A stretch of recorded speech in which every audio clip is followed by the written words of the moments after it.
C'était la star de la belle époque, la Goulue, la reine du cancan, une femme libre, féminine et féministe. Le récit avec la journaliste littéraire Marilyn Martin. Quand je dis féminine, vous avez fait Si, féministe.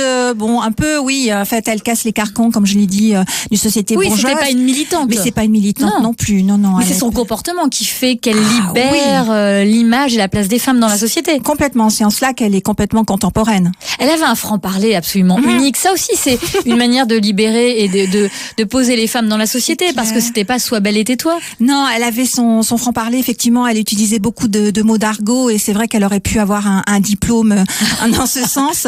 C'est vrai qu'elle avait pas forcément les mots, mais elle avait aussi les gestes. Et quand ça lui plaisait pas, elle disait de mots pas très sympas qui auraient pu faire rougir un escadron, mais aussi du geste, c'est-à-dire qu'elle aimait bien avoir donc le dernier mot et à coup de revolver surtout. Et puis un jour, Marilyn Martin, elle voit débarquer le futur roi d'Angleterre, Édouard VII. Donc c'est au Moulin Rouge, c'est ça ? C'est ça, c'est au Moulin Rouge. Et puis elle a été prévenue qu'il était là, qu'il y avait une sommité parmi les spectateurs. Et d'abord elle use de son charme, elle fait la fameuse figure du coup de cul, le coup au chapeau. Donc elle va déchapeauter un spectateur qui est juste au bord de la piste, et elle va l'apostropher. Et c'est là qu'elle lance sa fameuse tirade: égal, tu perds le champagne ou c'est ta mère qui régale. Donc voilà, vous imaginez la suite.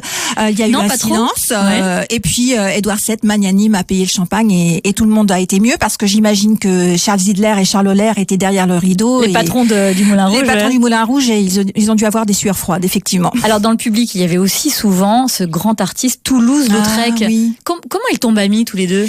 En fait, ils se sont rencontrés d'abord au Moulin de la Galette. Moulin de la Galette, c'est là où elle rencontre aussi Valentin Le Désossé, qui va être son partenaire de danse pendant 9 ans. Alors là, on est dans le 18e arrondissement, c'est ça, sur la butte Montmartre. Voilà, il faut savoir que Montmartre compte une quinzaine de moulins, plus ou moins actifs, et qu'il y en a un qui est dédié à la danse, et le petit peuple de Paris vient s'encanailler le dimanche en valsant, en chaussons et en veste sur ces parquets. Et ensuite, elle va émigrer, j'ai envie de dire, avec Valentin à l'Élysée-Montmartre, et c'est là où elle rencontre sa partenaire de danse qui va l'aider à lui donner des cours pour professionnaliser ce cancan. Et là, dans un coin, se trouve un petit bonhomme moustachu qui s'appelle Toulouse-Lautrec, et qui va commencer à la croquer. Et entre ces deux, il n'y a pas d'amitié amoureuse, c'est vraiment une belle relation, de copains en fait. Et elle dit souvent, quand je te vois, quand elle appelait d'abord mon petit touffu, et elle disait, lorsque je vois mon cul peint par toi, je le trouve très beau.